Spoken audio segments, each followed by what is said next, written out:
बंधु माने आसंता काली हेउछि माँ सरस्वतींकर पूजा जहाँकि जनवरी 23 तारिख रे पड़ुछि।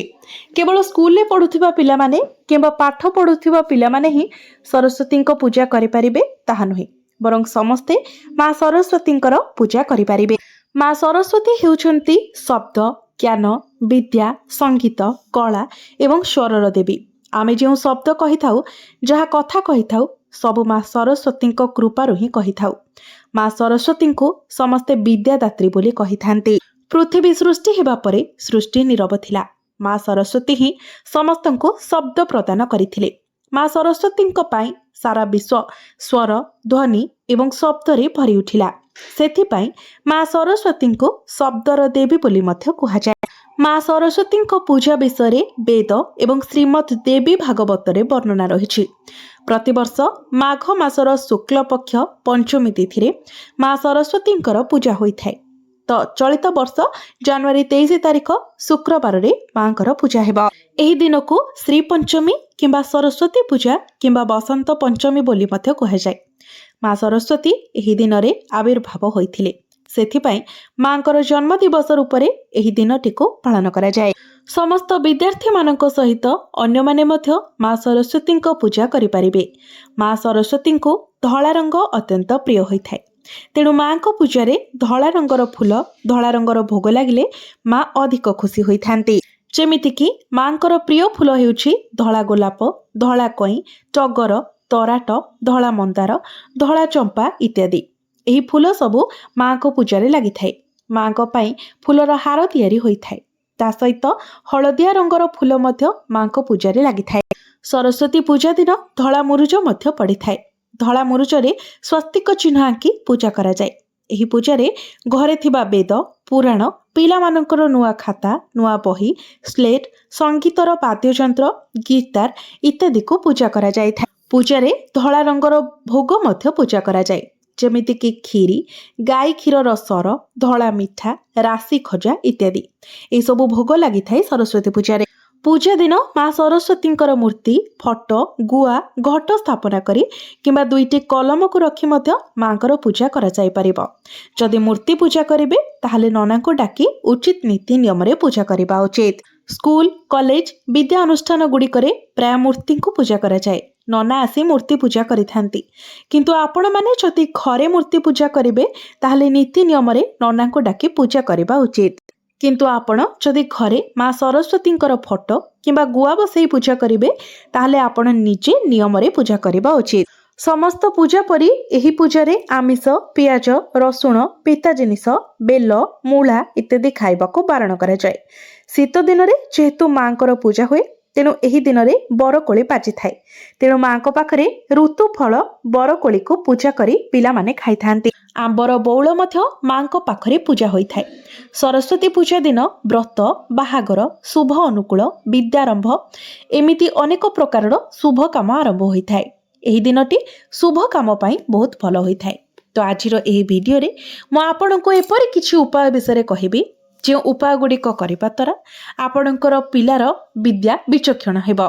जदि आपणकर पिला पाठ पढ़ारे स्लो रहुछि तो एही उपाय को करबा परे आपण निजर पिला भितरे एक बहुत भल परिवर्तन देखिबा को पाइबे।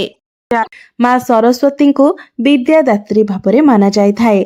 जो व्यक्ति उपरे माँ सरस्वती कृपा रही थाए सेही व्यक्ति को संगीत एवं शिक्षा क्षेत्र रे अनेक सफलता प्राप्त होई थाए। माँ सरस्वती पूजा आराधना करबा द्वारा अज्ञानी मध्य श्रेष्ठ ज्ञानी रे परिगणित होई थाए। एही बसंत पंचमी दिन अर्थात सरस्वती पूजा दिन ठारू छोट पिला मानकर खड़ी छुआ मध्य करा जाय थाए। शिक्षार आरंभ करा जाय थाए। तेबे जो माने विद्यार्थी अटंती सेही मानक पई सरस्वती पूजार दिनटी बहुत ही खास होई थाए, गुरुत्वपूर्ण होई थाए।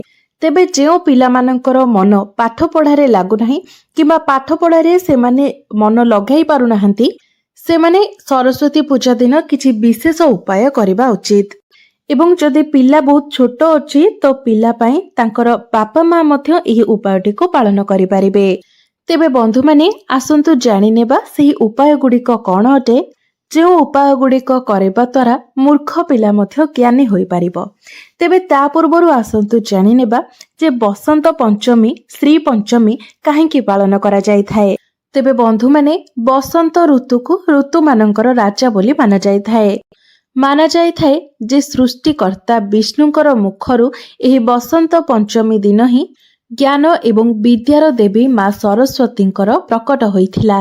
ସେଥିପାଇଁ ଯେଉଁମାନେ ବିଦ୍ୟାର୍ଥୀ ଅଟନ୍ତି, ସଙ୍ଗୀତଜ୍ଞ ଅଟନ୍ତି, ସେମାନେ ନିଜର ଆରାଧ୍ୟ ଦେବୀ ମା ସରସ୍ୱତୀଙ୍କର ପୂଜାର୍ଚ୍ଚନା କରିଥାନ୍ତି। ତେବେ ବସନ୍ତ ପଞ୍ଚମୀକୁ ନେଇ ଅନେକ ପୌରାଣିକ ତଥ୍ୟ ରହିଛି। ବନ୍ଧୁମାନେ, ସୃଷ୍ଟିର ରଚନାକର୍ତ୍ତା ବ୍ରହ୍ମା ଯେତେବେଳେ ଏହି ସୃଷ୍ଟିର ରଚନା କରିଥିଲେ, ସେତେବେଳେ ସେ ଏହି କଥାର ଧ୍ୟାନ ରଖିଥିଲେ ଯେ ବାତାବରଣ ଯେପରି ଶାନ୍ତ ରହିବ ଏବଂ ଏଠାରେ ଯେମିତି କୌଣସି ପ୍ରକାରର କୋଳାହଳ ନହେବ। ତେବେ ଏସବୁ କରିବା ପରେ ବି ବ୍ରହ୍ମାଙ୍କୁ ସନ୍ତୁଷ୍ଟି ମିଳିନଥିଲା।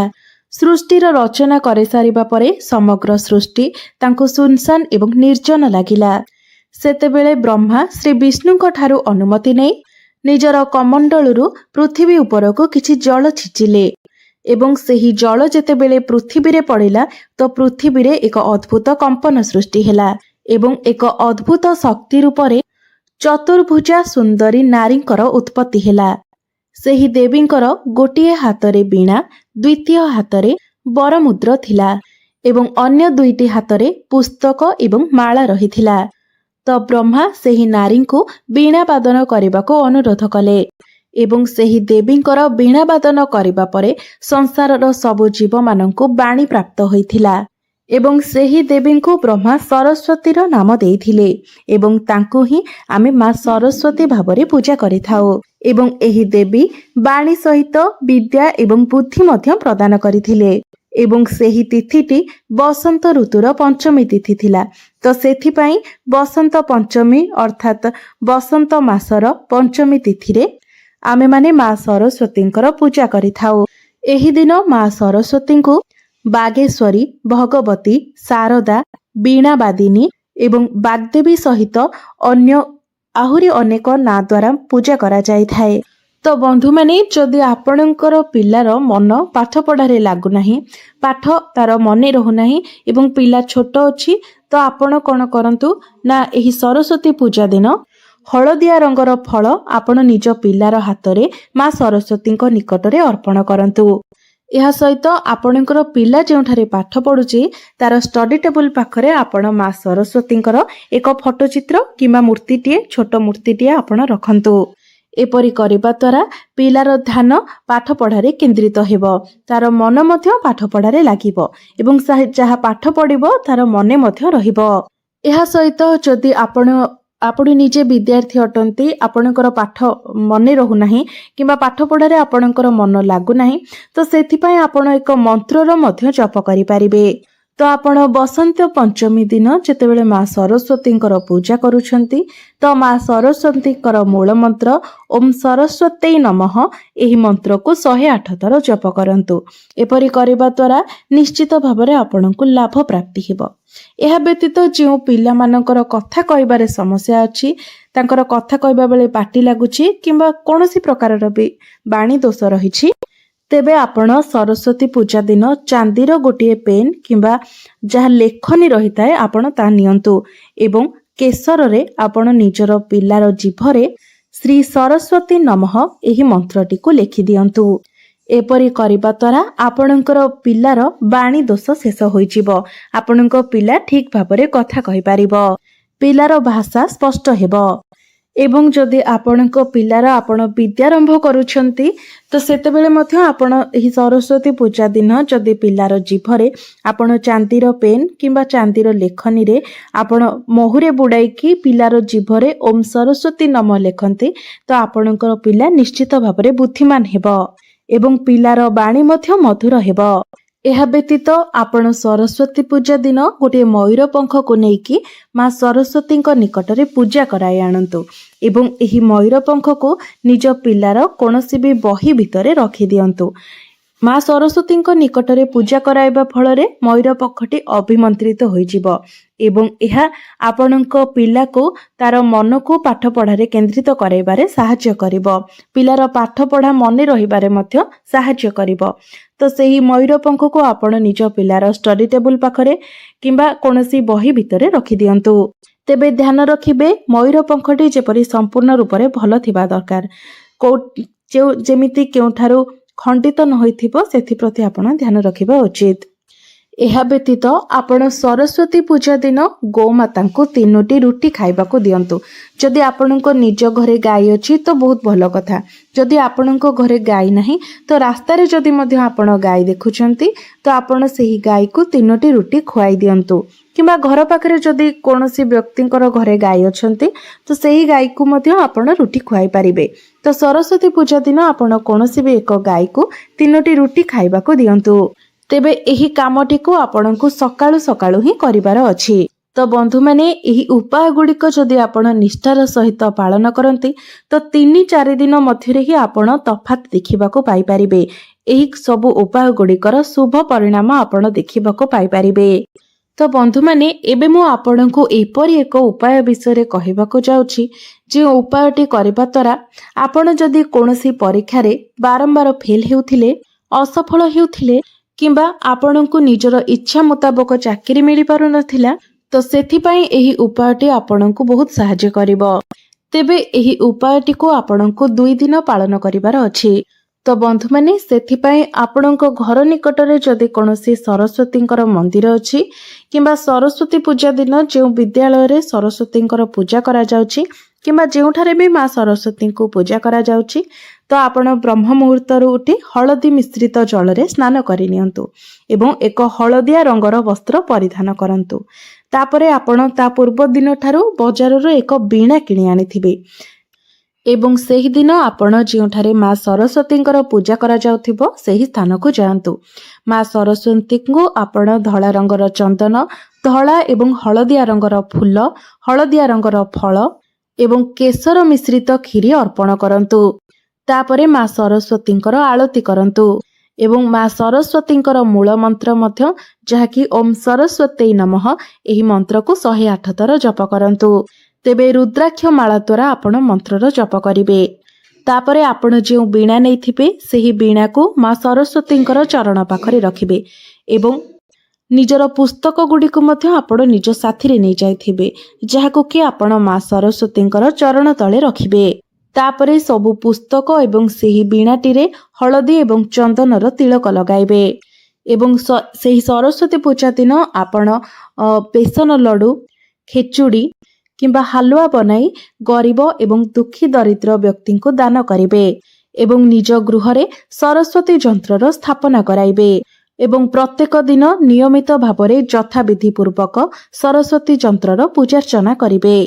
ଏପରି କରିବା ଦ୍ୱାରା ନିଶ୍ଚିତ ଭାବରେ ଆପଣଙ୍କୁ ପ୍ରତ୍ୟେକ କ୍ଷେତ୍ରରେ ସଫଳତା ମିଳିବ ଏବଂ ଆପଣଙ୍କର ଇଚ୍ଛା ମୁତାବକ ଆପଣଙ୍କ ଯୋଗ୍ୟତା ଅନୁସାରେ ଆପଣଙ୍କୁ ଚାକିରି ମଧ୍ୟ ପ୍ରାପ୍ତି ହୋଇଯିବ। ଏହା ବ୍ୟତୀତ ମା ସରସ୍ୱତୀଙ୍କର ହଂସ ଏବଂ ମୟୂର ହେଉଛନ୍ତି ବାହନ।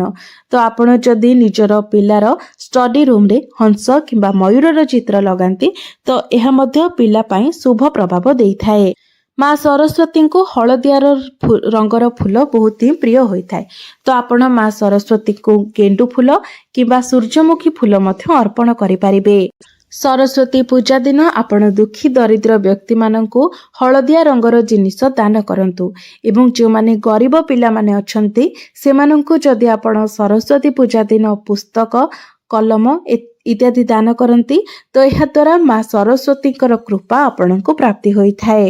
ବନ୍ଧୁମାନେ, ଯଦି ଆପଣ ଉଚ୍ଚଶିକ୍ଷା କରିବା ପାଇଁ ଚାହୁଁଛନ୍ତି ମାତ୍ର ଉଚ୍ଚଶିକ୍ଷା କରିବା ପାଇଁ ଆପଣଙ୍କୁ ଅନେକ ଗୁଡ଼ିଏ ସମସ୍ୟାର ସାମ୍ନା କରିବାକୁ ପଡ଼ୁଛି ତେବେ ବସନ୍ତ ପଞ୍ଚମୀ ଦିନ ଆପଣଙ୍କୁ ମା ସରସ୍ୱତୀଙ୍କର ଗୋଟିଏ ମାଳା ମନ୍ତ୍ର ଜପ କରିବାର ଅଛି।